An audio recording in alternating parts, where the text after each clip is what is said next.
Hello there. So, in keeping with Christmas, it's coming soon, I'm back to my favourite Christmas colours again, gold, green and red, all metallic, with a black base and inclusive, but I'm not going to actually put the black base straight down first. I'm going to put it on for and during the colours that I'm using. And also keeping with my wanting to pour things through holes, I'm using the top part of my lemon squeezer and I'm putting it on top of a small cup so that I can keep it above the level of the canvas. So I'm going to tip the colours around the lemon squeezer and I'm going to just add them until I feel there's enough colour on there to be able to do a tilt. So I'll start now.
Okay, well, that's been fun.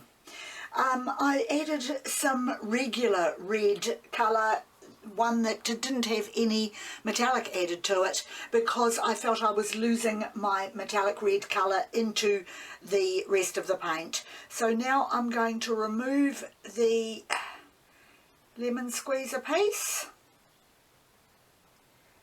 and the wee cup that came with it to allow that colour to come through to the centre.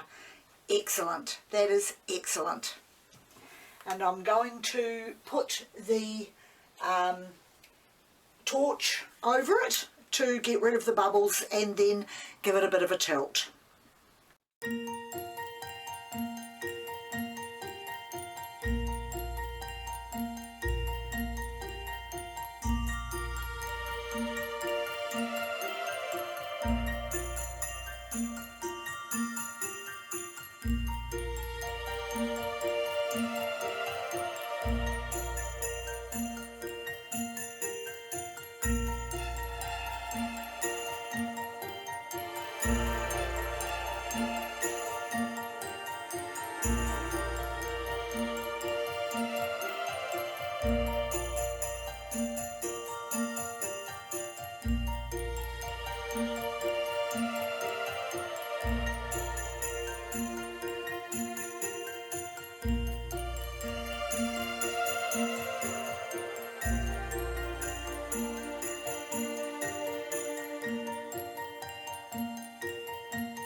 Well, this is certainly different.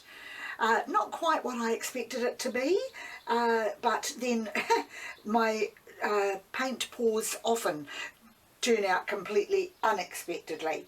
I picked up with my scraper, my plastic scraper, I picked up some colour from my work surface and re-put it back onto the picture again.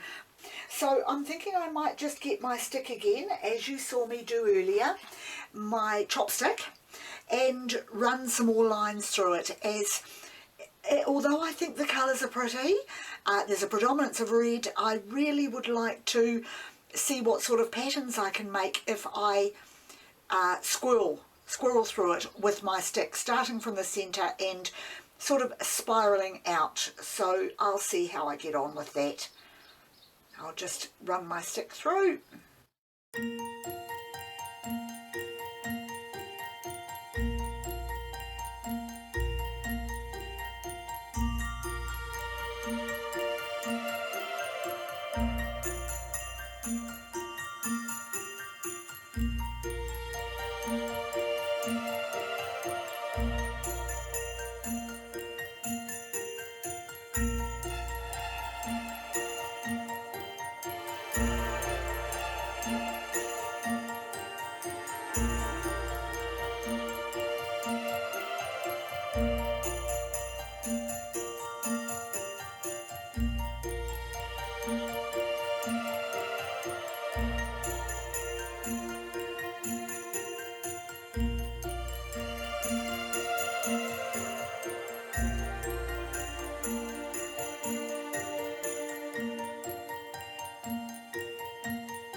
Okay, that's enough playing around with it. I've got a little bit more gold in it, and I've sort of done the swirl pattern, which just takes a little bit away from the blandness and breaks up more of the red. So I'm going to leave it like that. That is my fun and play, just having fun with colours and enjoying acrylic paint pouring. So I'll bring it up closer to the light now to show you how it looks with the Christmassy effects that I have tried to produce. As I said, an awful lot of red after I was worried that I wasn't going to get much red at all. So I'm happy with that. It is another creation of mine, which I enjoy doing so much. And Once again, thank you very much for joining me, and I'll see you next time.